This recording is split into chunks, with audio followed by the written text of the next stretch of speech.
जय हिंद मेरे प्यारे दोस्तों, स्वागत है आपका अपना YouTube channel jobs by Kundan sir. और मेरा नाम है किशन कुमार। जैसा कि आप सभी को पता है, रेलवे में पूछा गया 30 क्वेश्चन आप लोग को प्रैक्टिस करवाया जाता है। तो आज भी आया हूँ, तो चलिए स्टार्ट करते हैं। पहला क्वेश्चन क्या कहता है उसको देखिए, आपके स्क्रीन पर है। पहला क्वेश्चन कहता है कि कलाई का संबंध जिस तरह से घड़ी से है, तो बताइए उंगली का संबंध किससे होगा। यहाँ पर बताना है कि संबंध क्या है। तो देखिए, घड़ी को हम लोग पहनते हैं कलाई पर, तो उंगली में क्या पहनेंगे? तो उंगली में पहनेंगे अंगूठी। क्या पहनेंगे? अंगूठी पहनेंगे, ठीक है। तो मेरा आंसर हो गया अंगूठी, ठीक। अब देखिए, अगला 2 नंबर सवाल है। ये कहता है कि इसका संबंध इससे है, इसका संबंध इससे है, तो इसका संबंध यहाँ किससे होगा? यानी कि अगर 11 का स्क्वायर कर देंगे तो 121, और 121 में हम 9 को जोड़ देंगे तो कितना पूरेगा? 130 पूर जाएगा, ठीक है। 7 का स्क्वायर होता है 49, और 49 में प्लस 9 को जोड़ देंगे तो 58 हुआ। और 15 का स्क्वायर हुआ 225, और 225 में 9 को जोड़ेंगे तो कितना होगा? 234। 234 है हमारा आंसर। देखिए तो, हाँ, ये नंबर है, यही हमारा आंसर है, ठीक है। बनाने का तरीका यही है, अच्छी तरह से सीखिएगा। ये सवाल है, देखिए, इसको ऐसे लिखा गया और इसको ऐसे लिखा गया, तो उसी कुट भाषा में इसको किस तरह लिखा जाएगा? तो संबंध क्या है? देखिए, ये 4 6, यानी कि 4 2 6 ऐसे बढ़ रहा है, ठीक है। 9 3 12, 1 5 6, 18 6, 18 6 24, और 25 7 6। 25 7, 25 में 7 जोड़ेंगे तो इतना हमको चल आएगा। मतलब पहले 2 जोड़ेंगे, फिर 3 जोड़ेंगे, फिर 5 जोड़ेंगे, फिर 6 जोड़ेंगे, फिर 7 जोड़ेंगे, ऐसे जोड़ा, ठीक है। तो पहले 2 जोड़ के देखते हैं। तो ई यानी कि 5 में 2 जोड़ेंगे तो 7 जी, यानी कि ये कट गया, ये कट गया। या तो ए होगा या तो टी होगा। अब देखिए, 9 3 12, तो 18, 18 3 21, 21 का मतलब यू, यानी कि जी यू, या ये भी कट गया। ए नंबर ऑप्शन के साथ हम चल सकते हैं, ठीक है। अब मिला लीजिए। जैसे देखिए, 1 5 6, तो 18 5 23, यानी कि डब्लू हो गया। उसके बाद 18 18 6 24, तो यहाँ पर है 18 18 6 15, 15 6 21, ठीक है। फिर यहाँ पर देखिए, इसमें 7 जोड़ेंगे तो एफ आएगा, तो इसमें भी 7 जोड़ेंगे तो 8 8 7 15, यानी कि वाई, यानी कि यही है हमारा, और यही हमारा आंसर निकल गया, ठीक है। ये सवाल देखिए, ये सवाल क्या कहता है। मुरली मुरली अपने कुत्तों को सैर पर ले जाता है, वो एक चौराहे पर बाई और मूर्ति है, ठीक है। मान के चलो ये मुरली है, ये है मुरली, और कुत्ते को सैर पर ले जाता है, एक चौराहा आया और बाई तरफ मुड़ गया, यानी कि बाई तरफ मान के चलो, यहाँ वो इधर मुड़ गया, ठीक है। और दक्षिण की ओर चलता है, तो दक्षिण नीचे है, यानी नीचे की ओर चला। बाई ओर मुड़ने से पहले वह किस दिशा में चल रहा था? यानी कि बाई ओर मुड़ने से पहले, वो इधर मुड़ने से पहले यहाँ पर कौन सी दिशा में वो चल रहा था, हमको वो बताना है। तो वो दिशा हमारा दक्षिण दिशा में हो गया, ठीक है। यही हमसे पूछ रहा है। पहले पूछा तो इधर चलने से पहले यहाँ पर थे, और ये दिशा मेरा दक्षिण था, ठीक है। अगला सवाल देखिए। यदि 6 बजे हाथ घड़ी की घंटे वाली सुई उत्तर पश्चिम दिशा को दर्शाती है, तो देखिए, एक दिशा एक दिशा को पहले ले लिए, ठीक है। पहले आप समझिएगा किस तरह सवाल बनाते हैं। ये ले लिए, इसको बोलते हैं हम उत्तर, इसको बोलते हैं दक्षिण, और इसको बोलते हैं पूरब, और इसको बोलते हैं पश्चिम, ठीक है। ये मेरा दिशा हो गया। अब कहता है उत्तर पश्चिम पहले बनाना है, तो उत्तर पश्चिम ये दिशा हो गया, ये दिशा। अब ऐसे तुम घड़ी बना लो, ठीक है, क्योंकि घड़ी ऐसे बनता है, ये उत्तर पश्चिम दिशा हो गया, ऐसे कांटा हम बना लेते हैं, ठीक है। आपको देखिए समझने में कोई दिक्कत नहीं होगी। कहता है 6 बजे AM, 6 बजे AM बजे एक हाथ की घड़ी घंटे वाली सुई उत्तर पश्चिम दिशा को दर्शाती है। ये है घंटे वाली सुई, और घंटे वाली सुई यानी कि 6 बजे बता रही है, ठीक है। और ये दिशा है उत्तर पश्चिम, तो ये दिशा हो जाएगा 12, ठीक है। 6 बज रहा है तो मिनट का सुई होगा 12, ठीक है। उसके बाद इधर इधर 9 बज गया और इधर 3 बज गया, ठीक है, कोई दिक्कत नहीं। तो कहता है कि 9 PM बजे घंटे वाली सुई किस दिशा को बताएगी, यानी कि 9 बजे, यानी कि यहाँ पर जब सुई चल आया तो घंटे वाली सुई, कौन सी सुई, तो घंटे वाली सुई यही दिशा है। और ये कौन सी दिशा बतलाएगी, तो ये देखिए उत्तर दिशा है, पूरब दिशा है, तो कौन सी दिशा बतलाएगी, उत्तर और पूरब दिशा बतलाएगी। कौन सी दिशा बतलाएगी, उत्तर और पूरब दिशा बतलाएगी, ठीक है।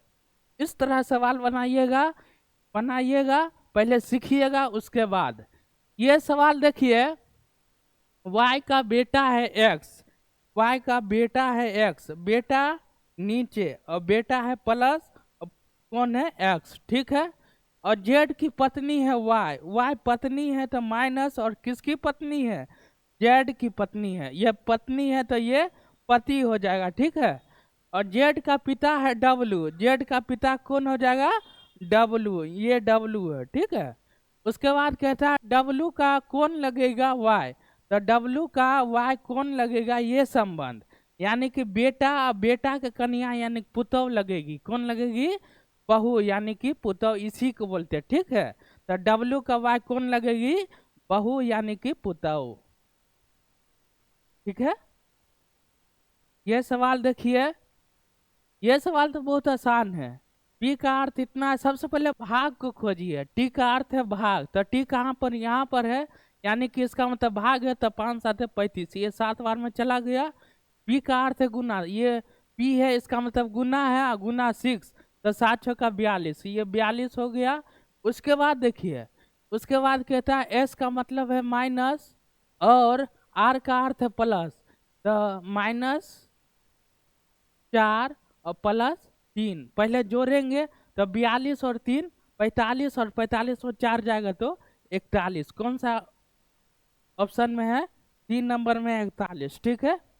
ये सवाल देखिए, ये सवाल कहता है कि सभी आलू टमाटर है, यानी कि मान के चलिए ये सभी आलू है, सभी ये क्या है, आलू है, और सभी आलू एक तरफ से टमाटर हमको बता रहा है, क्या है, टमाटर है, सभी आलू है टमाटर, सभी टमाटर बैगन है, ये सभी टमाटर क्या है, बैगन, सभी टमाटर है बैगन, ठीक है। और सभी बैगन प्याज है, और ये सभी का सभी बैगन क्या है, प्याज है, ठीक है। अब इस निष्कर्ष कहता है कि कुछ प्याज आलू है, तो कुछ प्याज आलू है, बिल्कुल हाँ है, ठीक है, यानी कि एक सही है। सभी टमाटर आलू है, सभी टमाटर देखिए आलू है, नहीं, सभी टमाटर आलू नहीं है, ठीक है, सभी टमाटर आलू नहीं है, लेकिन सभी आलू टमाटर है, ठीक है, इसलिए 2 नंबर गलत हो गया। कोई टमाटर आलू नहीं है, कोई टमाटर आलू नहीं है, कोई टमाटर आलू नहीं है, ये गलत है, क्योंकि कुछ टमाटर आलू है, कुछ टमाटर आलू है, ठीक है। इसलिए ऑप्शन 1 के साथ हम चले जाएंगे, ठीक है, केवल निष्कर्ष 1 पालन करता है, सी नंबर के साथ हम चले जाएंगे। आपके सामने सवाल है, इसको देखकर समझिए। ये पहले पढ़ लीजिए क्या कहता है। एक किराएदार ने अपने पड़ोसी से कहा कि आजकल ऊंचे भवनों में भी बहुत सारे मच्छर है, यह मेरी नींद में बाधा डाल रहा है। देखिए, इसमें जो लिखा रहेगा उसी के अनुसार हमको चलना है, ठीक है, उसी को हमको पॉजिटिव मानना है। इसमें जो भी लिखा रहेगा, ठीक है, इसमें जो भी लिखा है उसी को हमको पॉजिटिव मानना है, चाहे ये गलत क्यों ना लिखा रहे, लेकिन यहाँ पर जो लिखा है उसी को हमको हमेशा पॉजिटिव मानना है, और ये निष्कर्ष में आंसर निकालना है। पहला आंसर है कि मच्छर के कारण किराएदार परेशान है। यहाँ पर देखिए तो ऐसा है, ऐसा कथन में हमको बोला गया है। किराएदार अपने पड़ोसी से कहा आजकल ऊंचे भवनों में बहुत सारे मच्छर है, ये मच्छर बहुत सारे मच्छर है, तो इसका मतलब है कि किराएदार मच्छर से परेशान है, तभी न कहा कि बहुत सारे मच्छर है और वो मच्छर से परेशान है। आमतौर पर ऊंची इमारत में कोई मच्छर नहीं होती है, ये गलत कह सकते हैं। क्यों? क्योंकि यहाँ यह मेरी नींद में बाधा डाले, ठीक है। ये स्टेटमेंट का कोई संबंध है ही नहीं, इसलिए ये गलत है और 1 नंबर सही है। केवल निष्कर्ष 1 के साथ हम जा सकते हैं। ठीक है, ये सवाल देखिए, इसमें क्या कहता है कि लेमेंट के सभी अक्षर को वर्णाक्रम के अनुसार व्यवस्थित किया जाए, यानी पहले व्यवस्थित कीजिए। पहले आएगा ए, उसके बाद आएगा ई, ए के बाद ई आएगा, उसके बाद क्या आएगा ए ई, उसके बाद आएगा एम, उसके बाद आएगा पहले एल आएगा ना, पहले एल आएगा, पहले एल तब एम तब एन तब टी। व्यवस्थित कर दिए तो कितने अक्षर की स्थिति अपरिवर्तित रहेगी। अब इससे मिलाइए, ये है L A M E N T, देखिए कितने अक्षर नहीं बदला, ये बदल गया, ये बदल गया, ये देखिए,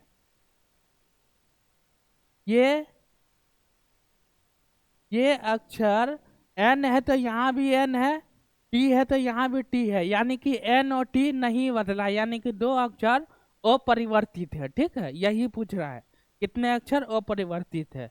ये सवाल देखिए, ये सवाल बहुत आसान है और रेलवे के एग्जाम में पूछा जाता है। कितने 6 जिनमें प्रत्येक के ठीक पहले 3 नहीं है लेकिन ठीक बाद में 3 है। तो 6 देखिए यहाँ पर है, बाद में 3 है लेकिन पहले 3 नहीं है, तो एक ये हो गया। उसके बाद देखिए पहले 3 नहीं है, पहले है ये नहीं होगा। इसमें देखिए, इसमें तो बादों में 3 नहीं है, ये नहीं होगा। इसमें देखिए वही बात है, बाद में है लेकिन पहले नहीं, यानी कि 1 ये हो गया 2। उसके बाद देखिए पहले 3 है, ये नहीं होगा।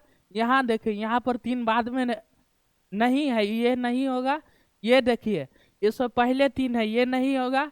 इसमें देखिए बाद में ना 3 है ना पहले 3 है, ये भी नहीं होगा। इसमें देखिए ये इसमें भी नहीं है, न बाद में 3 है न पहले 3 है, इसमें भी नहीं होगा, यानी कि अब है ही नहीं। हमारा आंसर हो गया 1 और 2। 2 ऐसे 6 है जिसके बाद में 3 है लेकिन पहले 3 नहीं है, तो हमारा आंसर हो जाएगा, ठीक है, 2 हमारा आंसर हो जाएगा। देख लीजिएगा, एक निश्चित कूट भाषा में इतना को इतना लिखा जाता है, तो हमको समर को किस तरह लिखा जाएगा हमको वो बताना है। समर देखिए यहाँ पर कौन सा, कहाँ पर समर लिखा है, यहाँ पर है समर और कहाँ पर है, यहाँ पर है, यानी कि 2 जगह समर मिल गया। अब 2 जगह ऐसा चीज खोजिए जो दोनों में कॉमन हो। तो देखिए समर, इसमें क्या कॉमन है, इतना को इतना लिखा जाता है, समर हॉलीडे इतना को इतना लिखा जाता है, ठीक है। और उसके बाद आई हेट समर को इतना लिखा गया, आई हेट समर को इतना लिखा गया। तो आप इसमें और इसमें कॉमन खोजिए।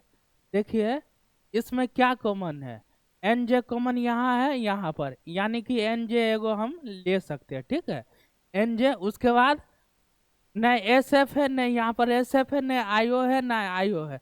इसमें कॉमन हमको मिला एन जे और एन जे यहाँ पर कॉमन मिला, तो हमारा आंसर हो जाएगा एन जे, ठीक है। दोनों में समर है और दोनों में एन जे कॉमन है, तो हमारा आंसर भी हो जाएगा एन जे। ये सवाल है, इसको बना के देखिए। कहता है कि विशेष तरीके संबंधित है उस विकल्प का चयन कीजिए जो दूसरों से भिन्न है या बेमेल है, ठीक है। देखिए कौन सा बेमेल है, तो पहला देखिए कोहिमा। कोहिमा किस राज्य की राजधानी है, तो कोहिमा है नागालैंड की राजधानी है कोहिमा, ठीक है। नागालैंड की राजधानी कहाँ है, कोहिमा। गैंगटोक कहाँ की राजधानी है? तो सिक्किम की राजधानी कहाँ है? गैंगटोक। सिक्किम की राजधानी कहाँ है? गैंगटोक। उसके बाद देखिए उड़ीसा, तो उड़ीसा एक राज्य है, उड़ीसा एक बिहार का राज्य है, उड़ीसा एक क्या है? बिहार का राज्य है, ठीक है। और पटना किसकी राजधानी है? बिहार की राजधानी क्या है? पटना। यानी कि पटना, गंगटोक, कोहिमा तीनों राजधानी है, लेकिन उड़ीसा एक राज्य है, इसलिए इस सब में ओड कौन सा हो जाएगा? उड़ीसा हो जाएगा, सभी से अलग। ये सवाल देखिए, ये सवाल कहता है कि चित्र पूरा करने के लिए किसका किसका प्रयोग हम कर सकते हैं। ये जो चित्र है इसको नीचे लिख दिया है तोड़कर, तो ये चित्र हम फिर से बनाएंगे, तो इसमें कौन सा सामग्री आएगा? ठीक है, इसमें देखिए ये एक बेलन है, ये क्या है? एक बेलन है। तो एक बेलन हम ले लिए, एक बेलन ले लिए, यानी कि बेलन को हम डी बोलेंगे, बेलन को क्या बोलेंगे? डी, ठीक है। उसके बाद देखिए ये एक त्रिभुज है, ये क्या है? एक त्रिभुज है। तो त्रिभुज कहाँ है? बी, यानी कि बी को ले लिए। उसके बाद देखिए, उसके बाद देखिए यानी कि डी भी ले लिए, डी ये नहीं होगा, डी भी ले लिए, ये नहीं होगा, डी भी। अब देखिए तो डी, ये देखिए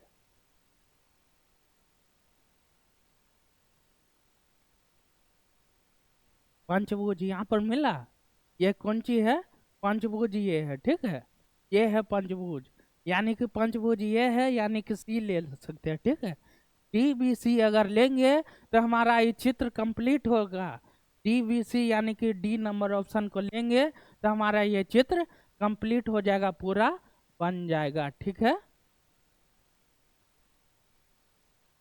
आइए अगला सवाल देखिए, अगला सवाल क्या कहता है? A B C D E प्रत्येक की परीक्षा सोमवार शुरू होकर शुक्रवार को समाप्त हो जाती है, ठीक है। सोमवार से शुरू होकर, यानी कि सोमवार से शुरू होकर, यानी कि Monday, Tuesday, Wednesday, Thursday, Friday, शुक्रवार को समाप्त हो जाएगी। मतलब सोमवार शुरू होगी और शुक्रवार को समाप्त हो जाएगी। तो इसको आते हैं, देखिए बैठाते हैं किस तरह, देखिएगा बैठाने का तरीका सीखिए, तो पजल में आप बहुत जल्दी से बना लीजिएगा, ठीक है। उसके बाद कहता है कि समाप्त होने से वाले एक सप्ताह के अलग अलग दिन होती है, मतलब अलग अलग दिन होती है। सी की परीक्षा गुरुवार को है, यानी कि गुरुवार को परीक्षा है सी की। यहाँ पर है वही तरीका अपनाएंगे जो कल अपनाए थे। यहाँ पर जिसका है उसको लिख लेंगे, यहाँ पर जिसका नहीं है उसको लिख लेंगे, ठीक है। इस पजल में कोई दिक्कत नहीं होगा। यहाँ पर जिसको है उसको लिख लेंगे, और यहाँ पर जिसको नहीं है उसको लिख लेंगे। तो यहाँ बोल दिया है सी की परीक्षा गुरुवार को है, तो गुरुवार की परीक्षा सी को हो गया, और बी और ए के बीच में केवल एक व्यक्ति की परीक्षा है, यानी कि बी और ए के बीच में यहाँ पर एक व्यक्ति है, ठीक है। इसको अलग लिख लेते हैं।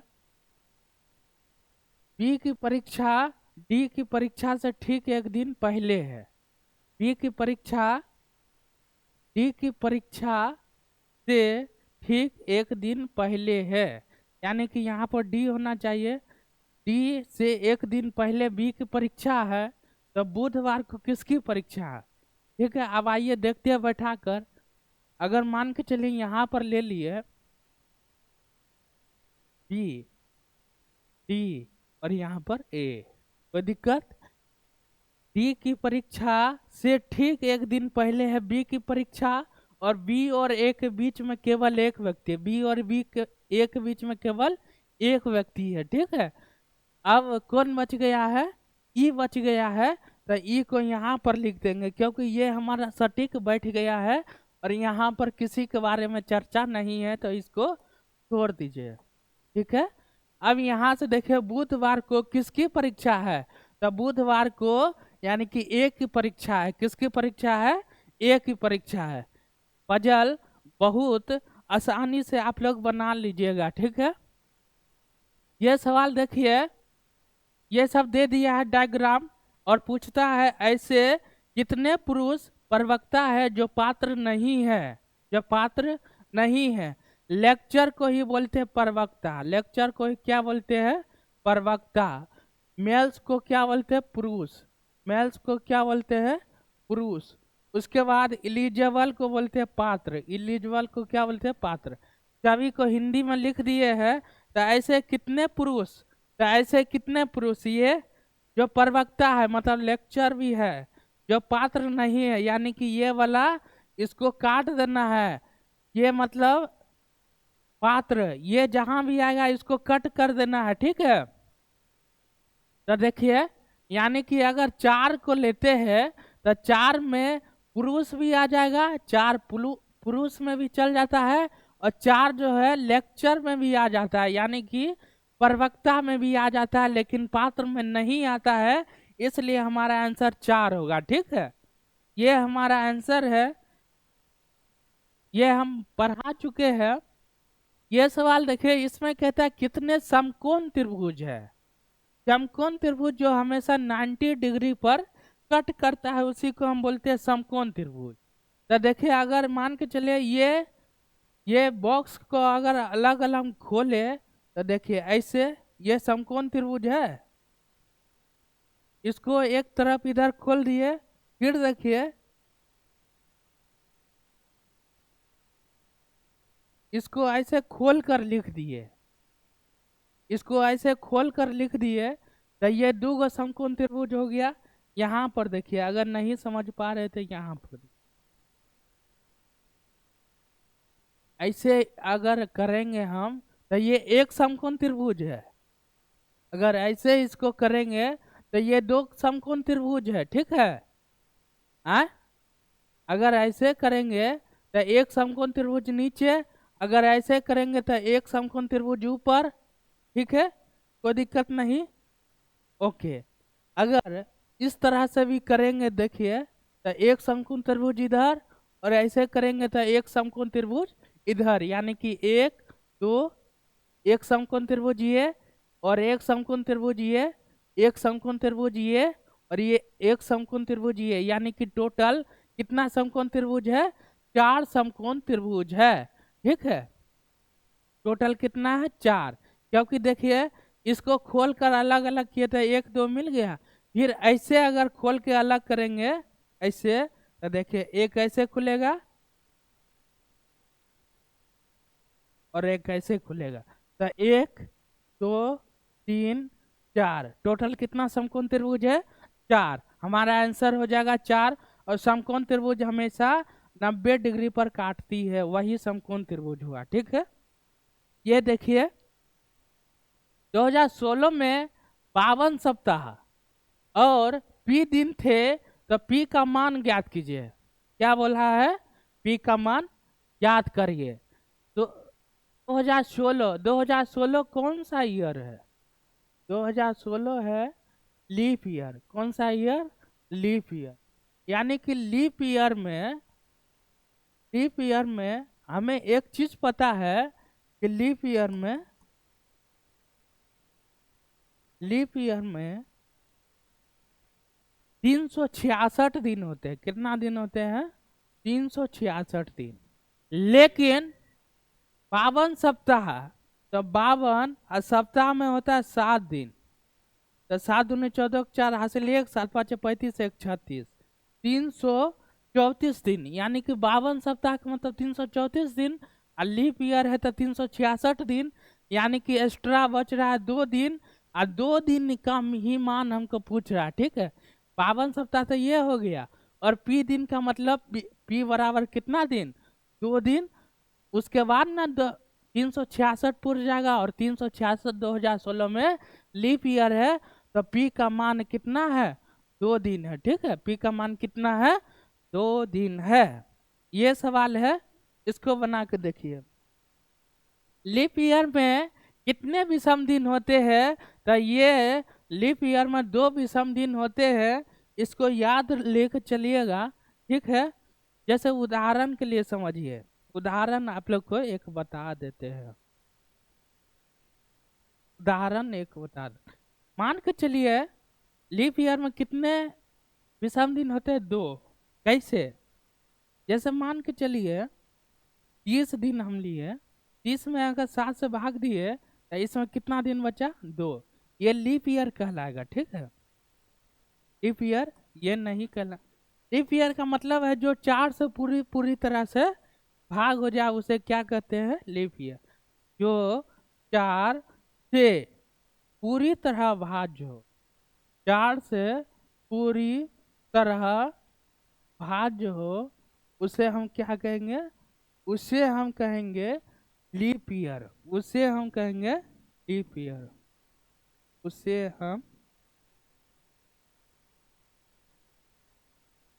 हम कहेंगे लीप ईयर, ठीक है। जैसे मान के चलिए 2000